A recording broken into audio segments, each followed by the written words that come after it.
We are diving into The Walking Dead, Dead City, Season 2 premiere. Welcome to Screens in Focus, the podcast where we talk about TV and movies. I'm Diana. Sam is back to join me. Hi, Sam. How are you? Hi, I'm good. How are you? I'm doing really good. I'm so glad that you're here, and I can't wait to break down the premiere with you. It has been almost 2 years I can't since believe season that. 1. Yeah. It ended, I believe, in July 23rd, 2023. I was thinking about that, like, when I saw, like, the commercials that it was, like, on its way back. I was like, "How long has it been?" I went to go look at, like, the outline, and I was like, 2 years? I Oh my know. gosh, time flies. It does. I watched the season finale again to get myself caught up, and thank goodness I did because I wouldn't have remembered everything that happened. I'm like, what? That happened and that happened? I knew Maggie got Hershel back. I knew Negan took off, but I didn't remember about Ginny and what he told her and just, Mhm. exactly what happened with Pearlie and him. And so it was really nice to get a refresher. So we're going to dig into the premiere because Negan is back. Maggie's doing her thing. Hershel's, something's happening with him. And so we're going to just break it all down. But I do want to pose our question of the day now, and we'll answer it later on in the episode. The question of the day is, because of Negan, can you fake being the villain without becoming one again? All right. So we're going to think about it. And who knows, as we break it all down, we'll be thinking about it in the back of our head and then we'll answer it. And Mhm. you, friends out there, we hope you'll answer it too with us. Okay, so let's start with Negan. And so much happened in this episode with him, where he's at. But did you have any anticipation before watching the episode? I really didn't. I did a rewatch over the holidays, maybe the beginning of the year. So I didn't do a rewatch really leading up to the show. I kinda just wanted to go into it with, like, like, an empty mind. I often try and, like, figure out the plot, and I just wanted to, like, not do that and go in just allowing the episode to, like, wash over me. Did you have any expectations?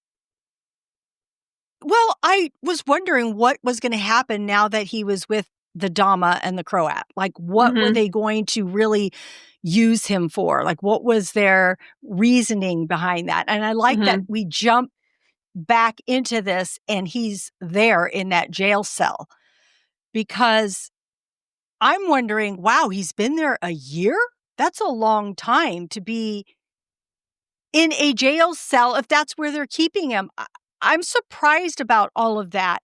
I thought it was kind of strange at first that the guard, like, had to hide him playing the violin since the Croat and the Dama, that's, like, music and stuff is kinda their thing.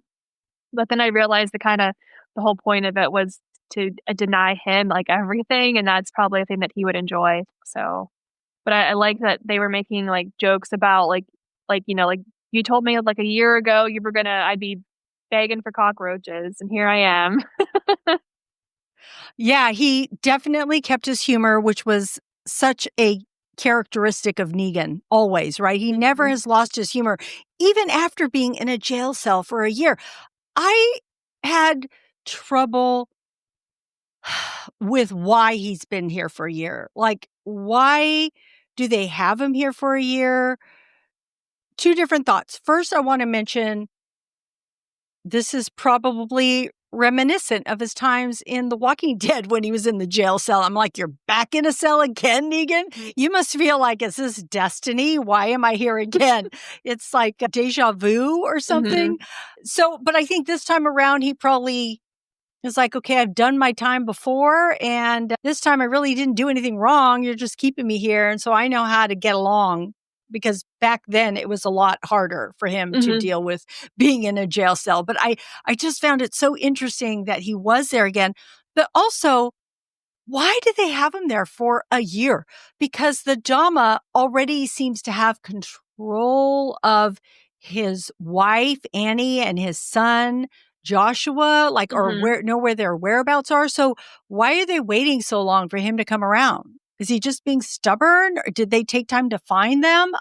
I can't exactly remember where we left off with what they knew, But I just found it interesting that it has been a year.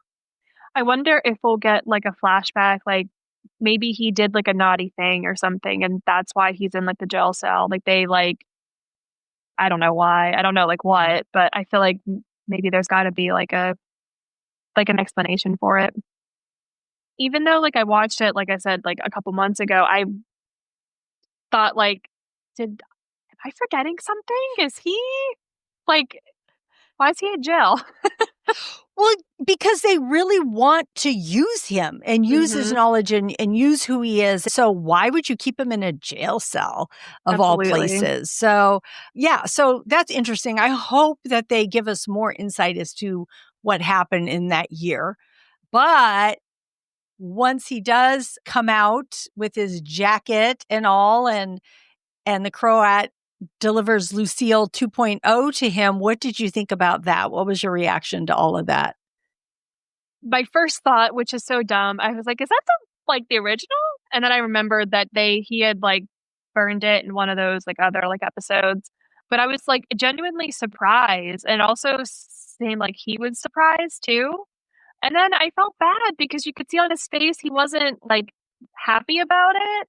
And it's like the Croat and the Dama are handing him his old identity and basically telling him he needs to be that guy again. And you can notice that he hesitates when he goes to pick it up because like it means that he's going to be slipping back into the role that like they want him to play, and it's not him choosing to do that. And I don't think he's the same man that he was when he was like the Negan, when like the Croat was in his like inner circle. Yeah. But it's like it's insane though, because like not that the guy in the cell wasn't Negan, but he didn't have like the Neganness about him. There was still like a little bit of it, but it wasn't like the total like that's him. But it was nice to see him like turn that back on. My reaction was I was a little bit excited, but then I felt like guilty for being excited about it, right? Because I would never want him to be that person again. And I didn't like him at all, at all. Like everything that was a part of him and that he did, I despised it all. But the reason that I was excited is because he's a different person now. To me, he's a different person Mhm. now. And we've seen who he can be. And I think the person that he is now, with the power of Lucille or whatever that brings to him, that is what makes me excited. And I'm curious because, and that is sort of our question of the day that we will get to, but like, how do you balance that? How do you go forward? How do you not go over one side more than the other? So it's going to be really interesting to see how he reacts to so much of what he does and when he does come back into contact with Maggie and everybody else. So, Mhm. in saying that, let's talk about Maggie. What did you think about her in this episode? I think I find it weird, kind of odd that her and Herschel are strained. I think. Um, because it's been a year and I feel like they had a good relationship before that. And I know he's a teenager, so maybe that's all that really is just him being like a teenager. I feel like Maggie's really trying to move forward, trying to reconnect with with Herschel, trying to take care of Jenny. The second that she hears that Manhattan needs like fixing or she needs to go there, she's all in and she can't resist it. It even if it puts a strain on the relationship like with her son. I thought it was odd that she asked him if the city has a pull on him because I think she really needs to ask herself if the city has a pull on her. I don't know if that's Negan or just being like needed or like, more in power or something. And not even in like a bad way, like she needs power, but just like she needs to be like busy. Every other place that she's lived, they've all fallen in some way or, had like issues. And so she was always like a leader and always kind of in that go, go, go. I I want to respond to that because originally when I watched it the first time, I wasn't sure either and I was feeling kind of like why would she go? Why would she leave her son? All of this, but the second time I watched it, I truly felt she was protecting the community and her son because he's a young man and they could take him and draft him. And Mhm. I think that's what she was worried about. She didn't want them to draft her son. So she's going to step up and make that demand like, I'll go, but you can't draft anybody involuntarily. And and by saying that, I really think she was protecting Hershel. I think she's like, no, I'm not going to put you in harm's way or, Mhm. have them draft you because that's what they're doing. So I really had I had a shift watching it the second time Mhm. for me. I do feel bad for Maggie because I feel like she may not be carrying like a bat like Negan is, but she's kind of slipping back into that like old role of being a protector and a warrior and like a fixer. But I do think Maggie's choosing this, whereas Negan isn't. Yeah. Um, and I do kind of wonder if she does crave that kind of attention, like a little bit. Mhm. But they both kind of like mirror each other. They're both being drawn back into what they used to be. They're both having to risk the people that they love. Maggie with Hershel, Negan with Joshua and Annie. Negan's hesitating because once again he's being forced into it, and they're not. I don't trust that his wife and son would be safe even if he does it. And Maggie's kind of already like in motion, kind of like she's made up her mind and she's like ready to go. I want to step back a moment when the Babylon Federation came to them. At first, I didn't understand where Maggie and Hershel and Ginny were running when they were out and about, and then they came running back. Of course, second time it became more clear because I read the sign and everything that it said, and they're the BRICS community and they're a part of the, Babylon Federation and all of Mhm. that. But I find it so interesting that Maggie is a part of this community. Now, maybe she didn't want it because she says, well, I didn't vote for it. At some point, she says that to Pearlie, but still, she is at a place that is governed by a bigger entity that is not really that great. I'm thinking, I realized that if we didn't have The Walking Dead Dead City Mhm. and they didn't go to New York or didn't come out this way, that we wouldn't have the show. But in saying all that, wouldn't you be back at the Commonwealth with all your friends instead of being at this place where they're doing pretty brutal stuff? Yeah, I thought that Maggie didn't want to expose the Commonwealth to like the Croat and all of that, and she thought maybe staying in a different community might be better, but then she's still exposing those people to the Croat. So I guess it's just people she doesn't know that she's exposing instead of the people that she's come to know and love. And also, okay, I'm just talking a lot about it's funny because I notice all these things. I'm like, why is this? Why is this? Why that? Also, the people at the bricks, like her community, they don't look like any type of warriors at all. Nope. They look like they're just your neighbors, right? They just look like regular old people, don't know what to do. And I'm thinking, this does not, and this is probably why Maggie's stepping up. She's all, these people aren't going to survive if they draft them. I don't know. There was no like warriors or allies that she has. The only thing we really see is Ginny, Hmm. Hershel, and her. So we really haven't met anybody else in her community yet. So maybe we're missing some people. I don't know. Maybe they're out on an excursion. Who knows? But so I have a lot of questions already.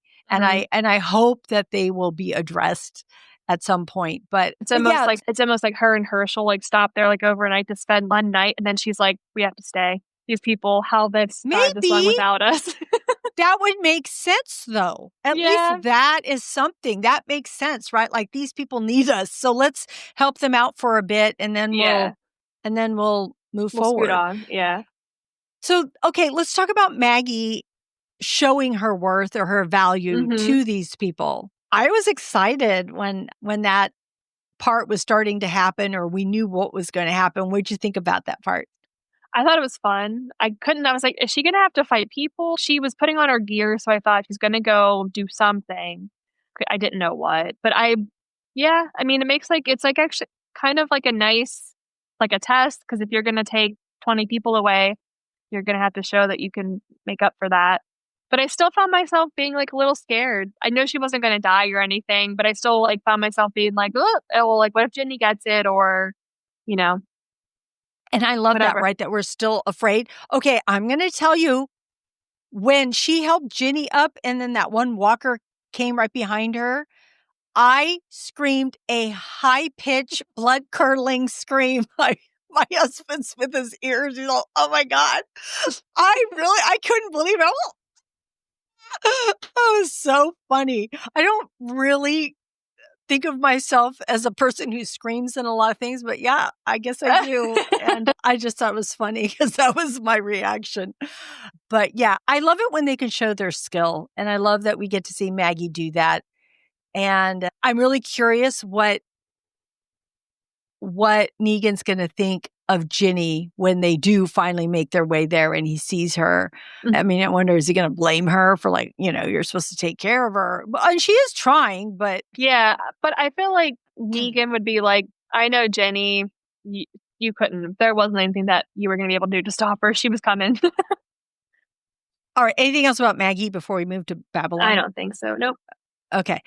As she's fighting all these walkers here, it's because she's trying to show her value to the Babylon Federation. So Charlie Bird is the governor of New Babylon. Mm-hmm. And of course, Pearlie, we already know. And then we are introduced to Major Lucia Navarez. What did you think of this group of people? I feel like they're putting on too much of like a show of force. The public hangings that like they roll into town and they immediately hang a guy because he didn't want to go to a Manhattan and like fight in their war. So they hang him immediately, which is just trying to show the people who they're just trying to intimidate the folks of the bricks to be like, you see what's going to happen to you if you don't. Yeah. It's just meant to scare people into obedience, not really meant to like maintain order or anything like that.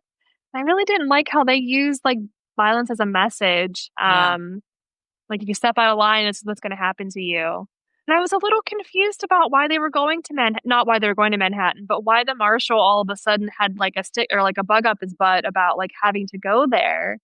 Like I feel after he saw what kind of a power like the Croat has with the methane, I think he's starting to get like a little bit of taste of it, and he wants to like have a little bit of his own. And I don't think that's really going to lead him down a very good path. Because it's just like a straight up power move. You're not getting resources, or it's not just about like you getting resources. But he's being forced the same way Negan's being forced because they have his wife and his daughters. But the way he talks about it, though, I feel like, but maybe, yeah, you're probably right, though. It's probably just like him playing the part. Mm-hmm. That's what I think. I think he's playing the part. I was thinking that because of his family, that he thinks if he can get there, then he can he'll have the power and they'll never be like in danger again. We'll find out.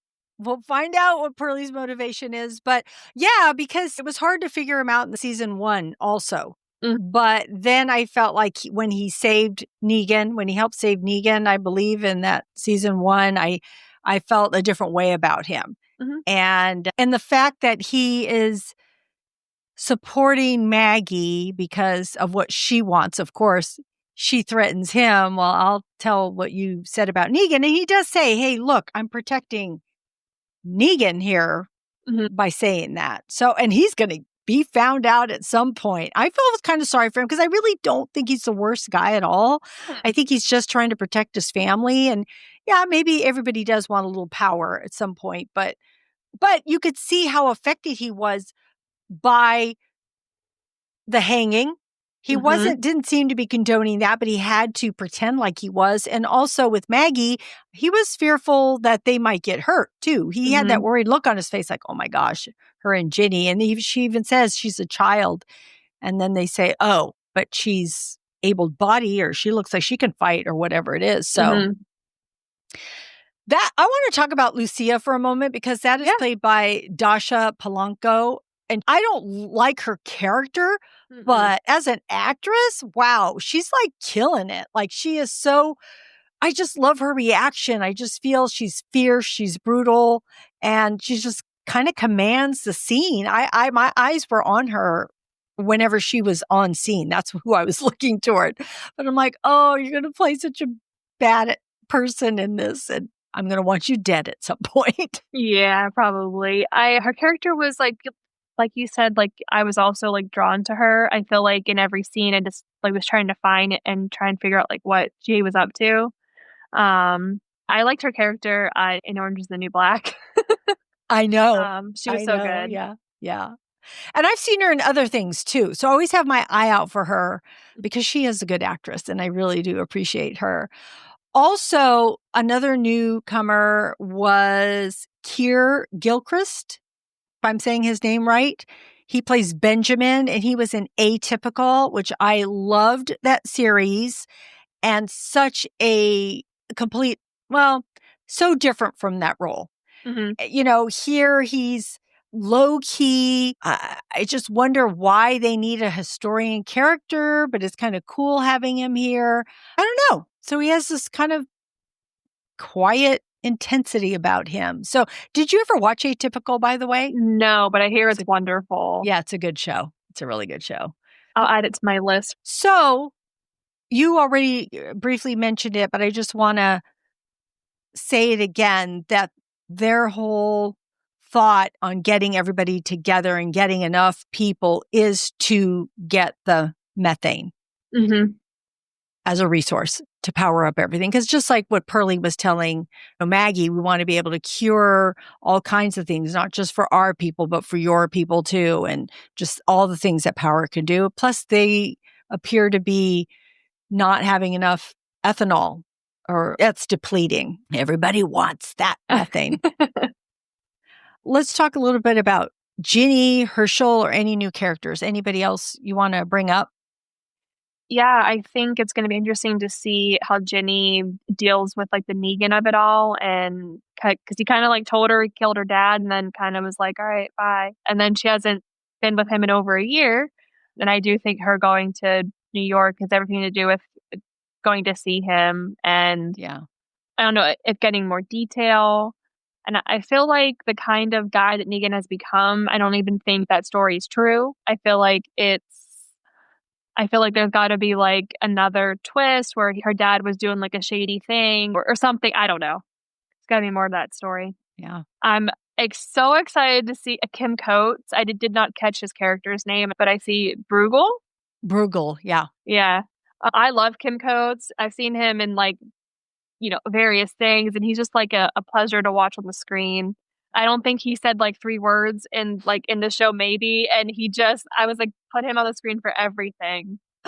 He has such a presence. Mm-hmm. He just does. And so he's another person that you gravitate toward when you're watching the screen. And just to see his reaction, he has great reaction. So it is really fun to watch him. I can't wait to see what chaos he stirs up, because you're not really sure yet, like how he's going to react, what he's going to do yet. So Yeah. You just know it's going to be like not a good thing. yeah. I want to know more about the Dama. I want to know how her and Hershel spent a lot of their time, because I feel like that's like, why is he drawing her and like only her? Like he draws buildings and things, but like just her. Yeah, so I'm just very curious about that. Me too. And why did he lie to his mom about that? Like, why would you keep that? Why couldn't you say, yeah, she was the one? It was almost like she's protecting her. Like he didn't want to say, oh, she's the one who chopped off my toe. Yep. Mom, because probably he knows my mom's going to get her if she knows that she chopped off my toe. Oh, yeah, absolutely. I don't know, but Hershel is the one that I'm going to be really curious to watch, because I don't know what to think. I have so many different little thoughts about him. That knife throw at the end, I thought that was a cool move, but it was more than that. I think that was a moment, because he's learning, he's adapting. And what does that really mean? I mean, I know his mom showed him that, but it was interesting because he did it and he had that smile on his face, like, oh man, I can do this now. Mm-hmm. But I think it was more than just killing a deer. I think he was thinking about what else he could use that for. Also, you had mentioned earlier you wondered about the strained relationship that he had with Maggie. Mm-hmm. And it made me think about his age. I don't know how old he's supposed to be here. He appears to be like he's supposed to be 15, right? Maybe I think so. 15, That 16. sounds That's what he right. looks like. Anyway, I don't know what age he's supposed to be. But I was thinking to myself, he's grown up in this world. And the fact that you're acting like this, he kind of seems spoiled a little Yeah. bit. Because I was thinking about Carl. And to me, Carl was a lot further ahead than Hershel is in his skill level and the way he thinks. And Carl didn't even grow up in this world. I mean, Mm-mm. he was like 8, 9, 10 when this started to happen. So I don't know. Maybe he had it rougher because that's when everything started and he had to like fight walkers specifically, to survive. But it got me to thinking, and I can't help but think of these characters, Maggie and Negan and Hershel, in The Walking Dead, like what their characters did then and how, bringing all that history with them to now. So I don't know what to think about him. And I've sort of seen things online hinting about Hershel maybe having a dark side. So I don't know. And I don't know. And he has a smile on his face when he imagines that picture that he drew that was New York City. So he wants to go back. And he's probably going to find his way back somehow or get there Oh, somehow on his own. I don't know absolutely. how.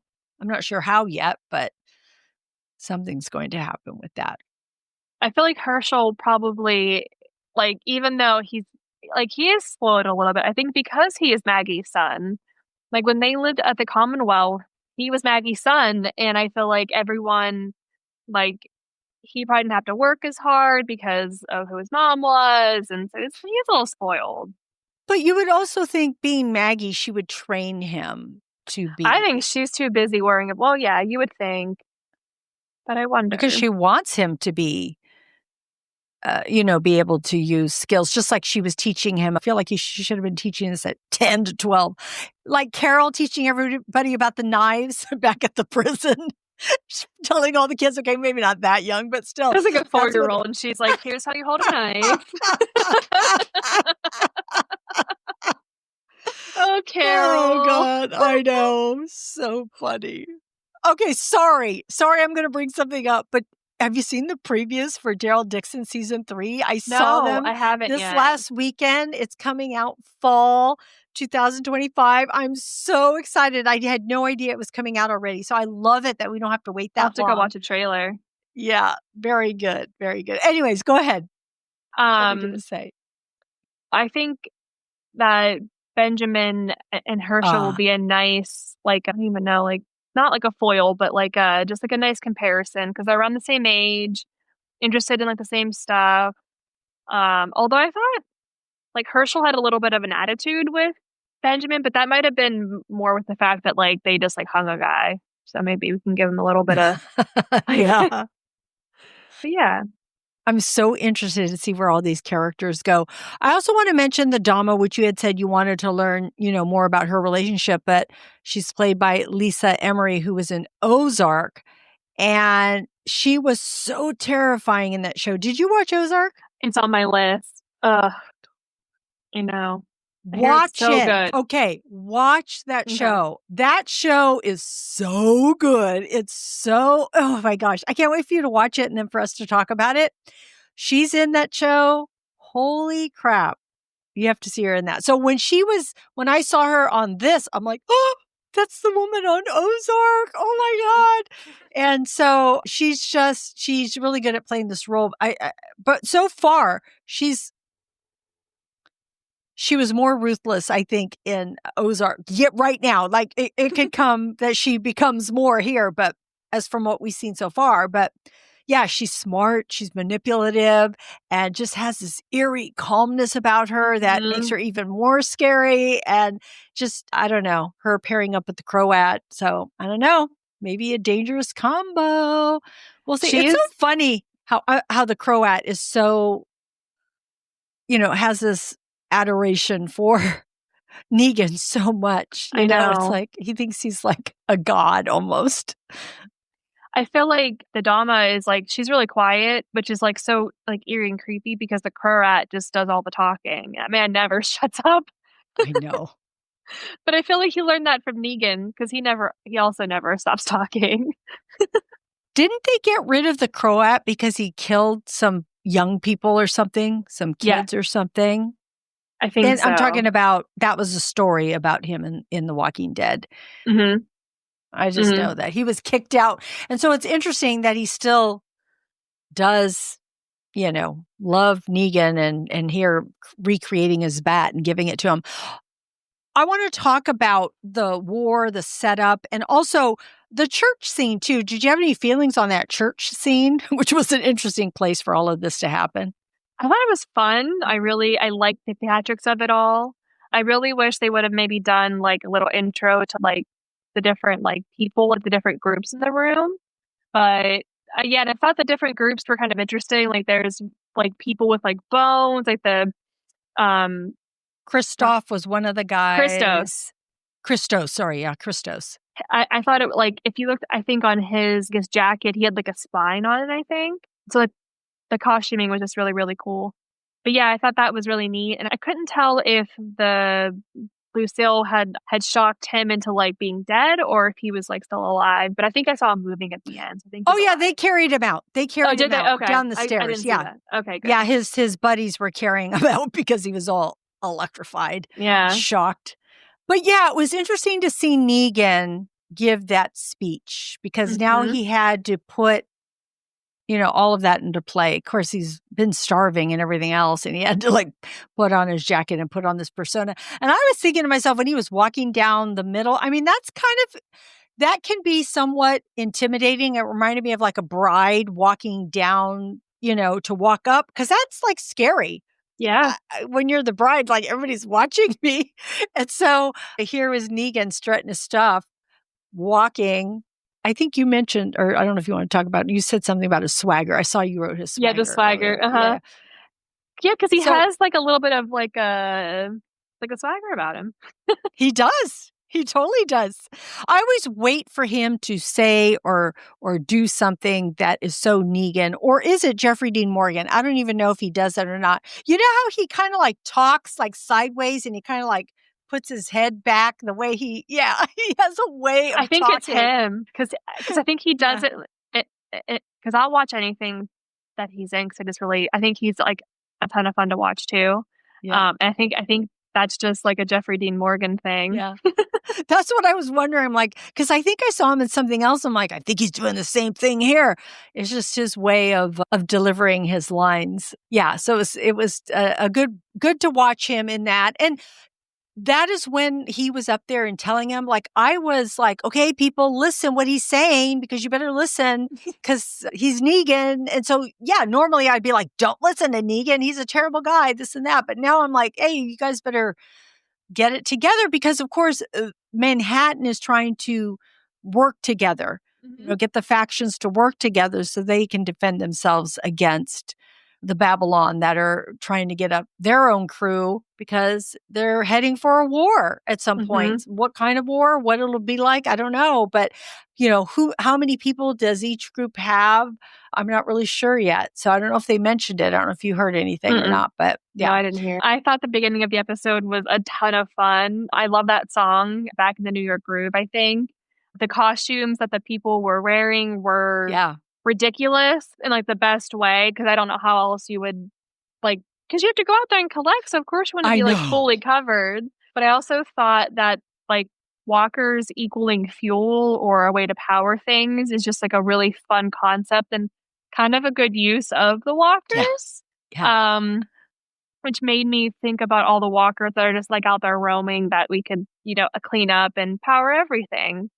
Um, but I thought that the Croat was really playing with the instability of the city and kind of creating this dangerous cat and mouse game with the people in the city because he's kind of getting the groups to kind of or the factions to have like an alliance, but he doesn't really care and like if he could make another alliance he probably would. And I think he'll do anything to prevent new Babylon from like invading his space because they represent order. They'll kind of do anything to stop anything from stopping his fun, which they're going to come and take. He was the one to come up with, like to collect the walkers, like for the methane. And I don't know that I'd want to give up that, either. But I also just wish that everyone could work together and just, be a human race and not jerks to each other. I know. I That want would to not shake them and be happen, like, no. stop it. Everyone's always vying for control of something because they want to use it their own way. But, the Babylon Federation, I mean, it's not theirs. They're like, oh, we want what you have. We're going to come get it. I don't know. It's not just about survival anymore. It's control over energy and the territory and what they want. And maybe they think, hey, we're big enough and we want this, so we're going to come get it. But I too love the opening scene and watching all that. And when they took the naked walker and threw it into the tank, I don't know why it hit me funny, just the way the guy did it. And it was just, but okay. But you know what went through my mind was if they ever, and this always goes through my mind, these type of things. If they ever ran out of walkers, they'd probably take people, Yeah. They're like, oh, you're too old, or you would be a criminal. They'd find some way, or whatever it could be to get certain people and start using them to make Fuel. the methane. And then here's Maggie just all caught up in the crossfires. I don't know. What do you think? What do you think's up for the next episode, or what's coming into play? What do you see? What do you want to see? What do I want to see? I want to see Kim Coates and Negan just talk to each other. I feel like they would play off each other extremely well. No, I think we're gonna. That's a very good question, Diana. What do you think is going to happen? Well, what do you I don't even know. I don't know. I'm so excited. What do you think about Negan and Maggie? Like, what is that going to be about? Like, how? Because I think there's got to be something between them, and somehow they're still going to have to work together. I don't know what that is. Is it that Hershel's going to come, and then they're both going to have to try and save Hershel? Because, of course, he cares about Hershel. And Ginny get to New York before everyone else for some reason. And then he's going to run it because he's going to go for the Dama. And then Negan's going to have to be like, what are you doing here? But I feel like it's also like a lot easier to travel with one person than it is to travel with like 50. A group, a big group. Yeah. So I feel like he can just like skedaddle up to New York like real quick. You know what makes me wonder though also if the Dama has a soft spot for Hershel too, in a way. Yeah. Because that could come into play. That's, I don't know. Like, she's like kind of a nasty person to everyone but him for some reason. Like, she reminds him of like her son or like her favorite student or whatever, Except for cutting off his toe. But yeah, but I feel like maybe she did it nicely. Maybe she like, like he was like under sedation or something. Gosh. Yeah, I don't know. Wow. Wow. All right. Well, yeah, but I think they're going to hit a snag on the road at some point, and that's going to delay them a little bit. And then I think Negan's going to maybe talk to the factions and work his Negan magic. I am so curious what's going to happen. Okay, are the factions going to get along? I still don't know if they're going to easily come together, right? So first there's that. Then, something's going to interject with Hershel. I do believe, and Ginny, both of them. Yep. And Maggie and Negan are going to have to work together. And we're going to see some crazy new walkers that have morphed. There's going to be a bear. Else. Oh, yeah. A zombie bear. There is a bear. Oh, it's a zombie bear? Oh, I don't know. Oh, I don't know. Maybe, I just assumed, actually. I was telling my husband about it. I was like, there's going to be a zombie bear. And he was like, I didn't think animals turn. And I was like, well, but we're also like 30 years in the apocalypse. So maybe, I don't know. Or maybe it's like a French thing because, like in the Daryl Dixon, they were doing experiments or, whatever. So maybe it's because of that. Yeah. But that's a whole another, no thank you. Oh, so much to anticipate. All right. Well, we'll get our answers or some answers next week, but it's fun to speculate. All right. So let's get back to our question of the day because we've talked about Negan. Mhm. And so the question of the day is, can you fake being the villain without becoming one again? Yes and no. I feel like it depends on how much is asked of you. Like, I feel like it would depend on, like, how involved it gets. What do you think? Well, I want everyone to think about this. So when I ask the question, it's not just like, oh, can I act like this? Can I act like this and come back? Think about it. You have to put yourself in that position. So Negan's going to have to do some things. He's not just talking and zapping the guy. He has to do more than that to show his power over these people, right? So I think that him and maybe Kim Coates' character might have something, they might butt heads in some way. I Oh, mean, which is so absolutely. cool, right? Oh, it's going to be really cool to see. But I think that that's going to happen. Bruegel is Kim Coates' character's name again. I had to remind myself. But anyway, so as a villain, you're going to have to step up and do some stuff. And even in front of all these people, all the Manhattan faction people, you're going to have to pretend to do things and you might have to kill some people. So can you do that and then come back? Can you be mean to Maggie in front of all these people if that's what you need to do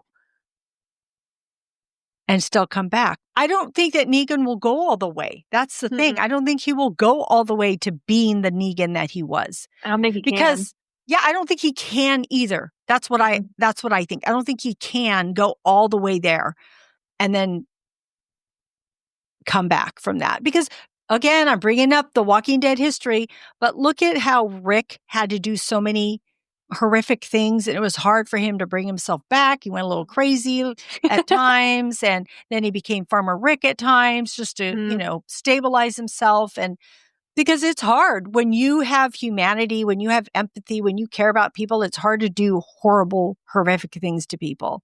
Unless you're actually saving, even when you're saving your loved one, it's still blood on your hands. You still have to sleep at night. So it does impact you. So I think that can you fake being a villain? Can you fake being a villain without becoming one again? I think you can fake it to a certain point and that's all. Yep. Negan can't be what he was again and come back No. that easily. I don't think he'd be able to even like have that, like he'd be able to like emote that. Like I feel like the swagger and stuff that he was putting on like in the church, that's all just like like his like hubris and just like, that's really easy to fake. But I feel like he wouldn't be able to. Yeah. We did see a little glimpse of it in season 1 though. Remember when Maggie happened upon him? He was doing some brutal stuff, but you could tell that he was putting on a persona. He was, he had to try hard to do that though, I think. Like it felt not forced, but I think, it was hard. So much to ponder. I know. All right. Well, we didn't really answer that question too well. We just said he would go so far and then he'd have to pull back. That's what we think, right? So friends out there, we would love to know your thought on this because you may have thought of something that we haven't thought of and we would want to hear it. So comment wherever you're listening or watching, and you can get to all of our social media, which is in our show notes or at our website at screensandfocus.com. You can get to all of our social media there and let us know what you think. You can comment about the question of the day or this podcast episode, and you can even call us if you want to leave us a message. That phone number is 669-223-8542 because we want to hear from you, the answer or anything else that you have to say. That's a wrap up of Dead City premiere. Please come back next week. We'll talk about episode 2. All right. So now we're going to share our TV and movie recommendations. But right before we get to that, we both watched The Last of Us and we're going to talk about this for 2 minutes. So join us if you've seen it. If you haven't, fast forward 2 minutes where we'll give our other TV and movie recommendations. So, Sam, The Last of Us, what are you thinking? Oh, it's so good. I'm a little sad that we're only getting 7 episodes, I think. Like, we only have like 3 or 4 more left. And I'm sad about it because I want all the episodes. Episode 2 broke my heart. Broke my heart the day I watched it. It broke my heart a day later when I listened to a podcast talk about it. Yeah. And yeah, I'm just really enjoying it. I'm loving all of I almost called them walkers, all of the clickers. There's stalkers, clickers, bloaters, mushrooms.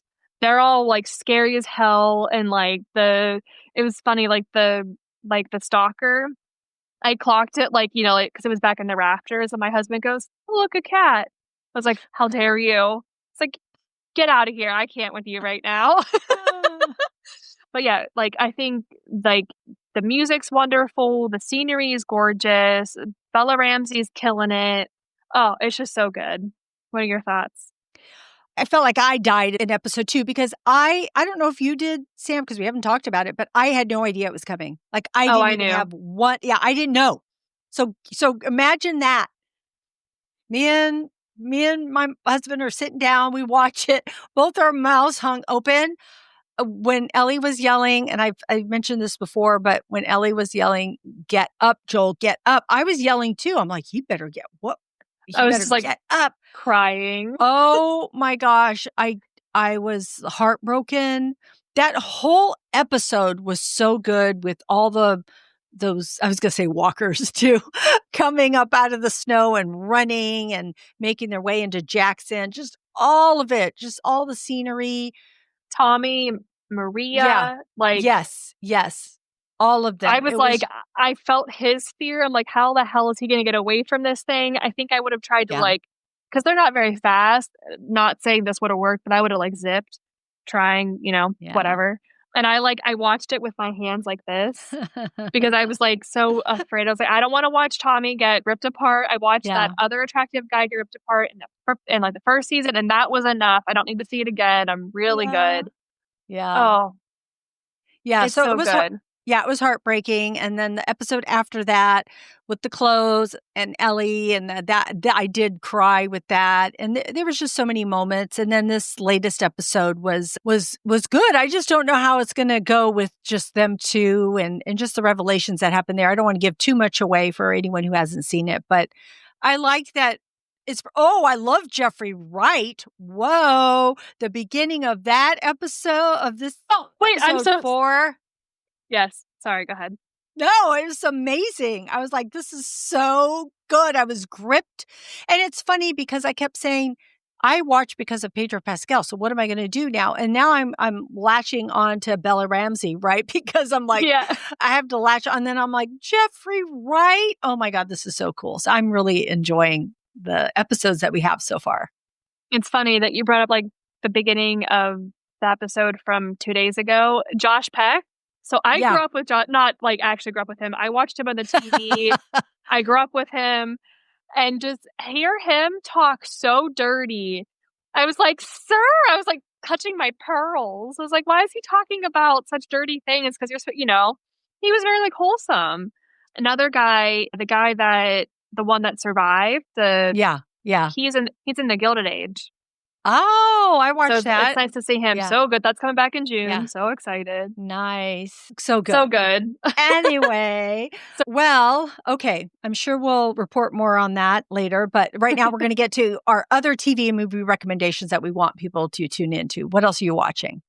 So I just finished the 5th season of You, which is on Netflix. It is entirely bonkers, and I think that's the purpose of it. It's crazy. It was really fun. And then I watched The Righteous Gemstones, which is on HBO, or I'm sorry, it's on Max. And that's a lot of fun. Do you watch that? No, but it's funny because I did watch the finale because my sons and girlfriends were watching it, and I sat down and watched it with it. I haven't finished it yet. They're like, maybe you shouldn't watch this. And I'm like, Oh, well, it's okay. I'll still try because I said I'll still try and watch it. I just watched Yeah. this series. So anyway, yeah, go ahead. It's just a ton of fun. Follows like an evangelical family in the South, and they're just hilarity ensues.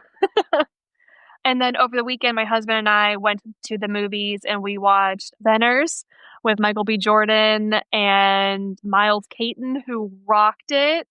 That movie, I want to go and watch it again. I want to watch it at home so I can just like pause it and talk about things. And Ryan Coogler, I will watch anything he does. It makes me want to go back and watch everything else that he has done that I haven't seen. Fruitvale Station. It's good. I haven't watched any of not the Rockies, Apollos, but I don't really. Creed. Creed, that's it. Yeah. It's good too. See, I've watched them. I'm good. I watched them with yeah. I thought Michael B. Jordan did like amazing, so good. And then I watched The Gorge, which is on Apple TV. That one has Miles Teller and Anya Taylor-Joy. Love it. In some undisclosed location. It's so good. And I kind of wouldn't mind a sequel. Yeah. I feel like that you could probably do like 2 or 3 of those, maybe, and it would be like, kind of fun.